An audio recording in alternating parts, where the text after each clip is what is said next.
Are they doing it to try to get a better trade deal with the U.S.? Is it that simple or no?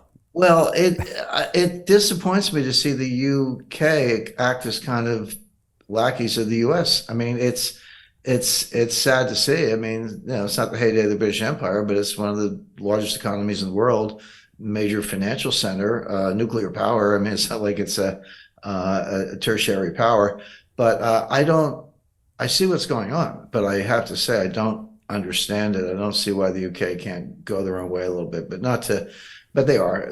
So they're not, but not to get too immersed in the politics. You can pretty much lay the entire Ukrainian tragedy at Biden's feet, because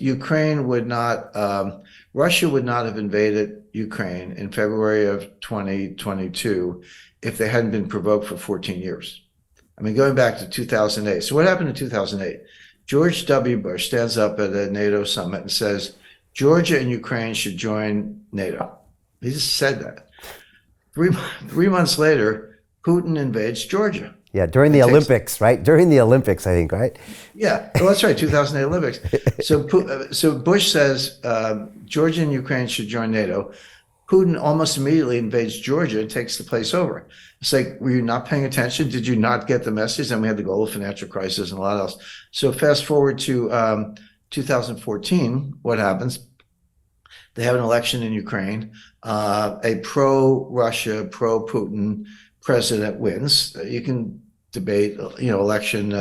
How high quality was the election? You can say I don't like the guy, but he won. There actually was an election, and within months, the MI6 and CIA, working with neo-Nazi elements in Ukraine, and they've been there since the Second World War, overthrow the guy. They basically, they had the Maidan Square color revolution, so-called, which is all orchestrated by the intelligence agencies.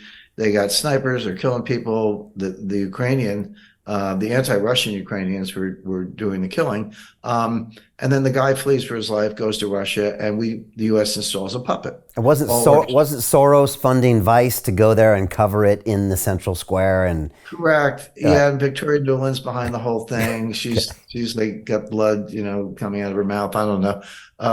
But so Putin's like, wait a second, we had an election, the pro-Russian guy wins, and you stage a coup, de facto coup, and kick him out and put in a puppet.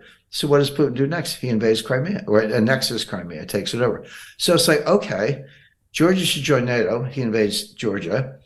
Ukraine should join NATO. We just had a coup. He takes over Ukraine. Are you not paying attention? You, meaning the West, US, UK, are you not paying attention to what's going on here? And then they sponsored, anyway, without getting, they sponsored attacks on the Russian-speaking part of Ukraine, et cetera.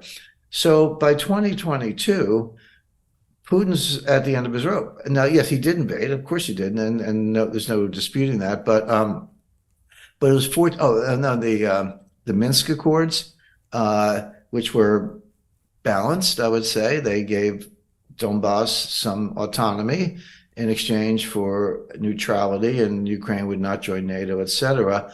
But Angela Merkel was later quoted as saying that was always a joke. We never intended to honor them. And Putin's feeling like a sucker at this point, which he kind of was. So, in other words, how many times can you poke the tiger in the eye before the tiger strikes? And that's the question. So, yeah, Russia invaded, I get it, but it was 14 years of provocation.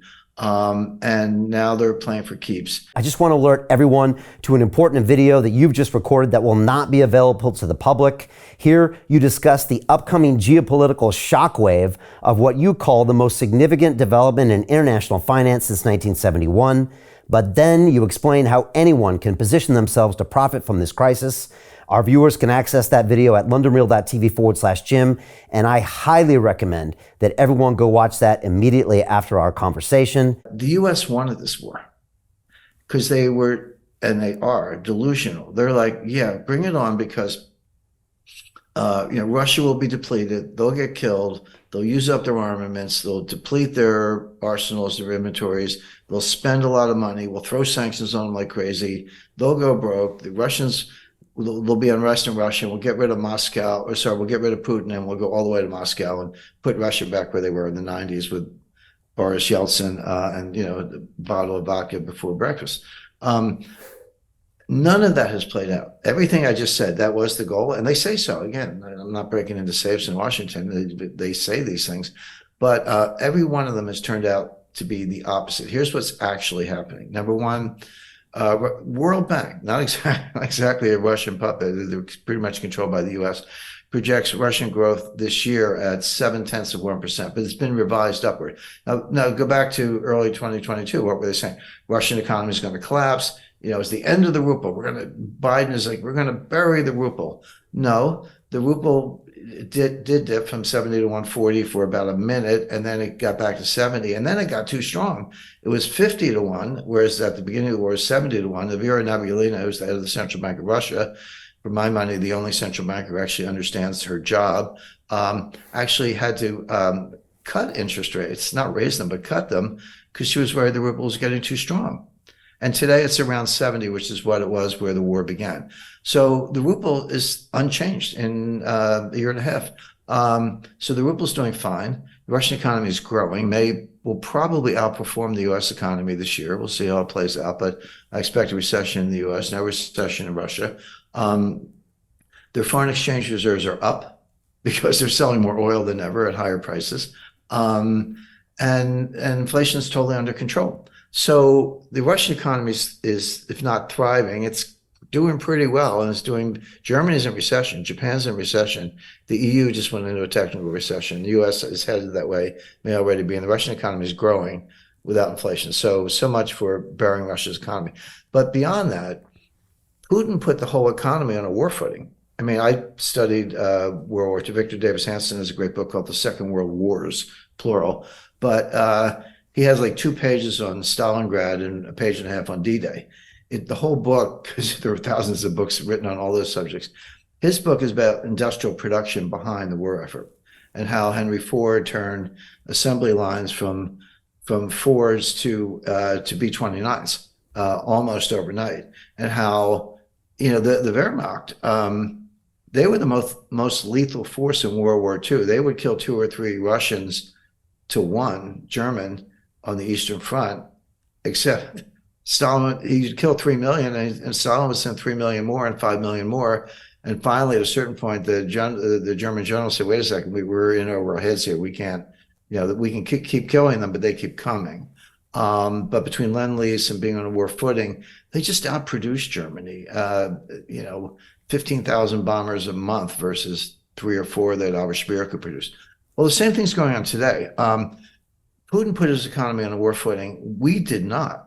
And so we're the ones seeing the arsenals depleted. The British are sending the Shadow, I forget the exact name, Shadow missile. The U.S. is sending Patriot missile batteries. Guess what? The Patriots don't work against the Russian Iskal hypersonic missile. They can shoot down cruise missiles. That's what they were designed for.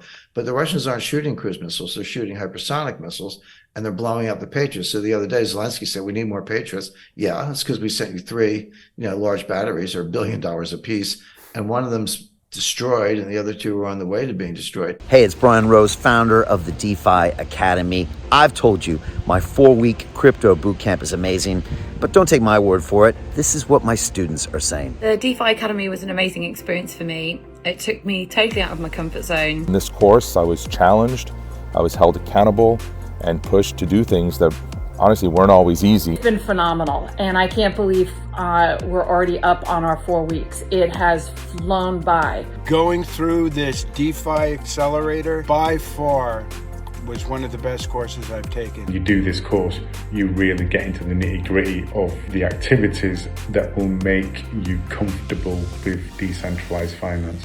Thank you so much to Brian and everyone at London Real and the DeFi Academy for even putting together an amazing course like this. Anybody else that wants to do it, please sign up. It is well worth the money.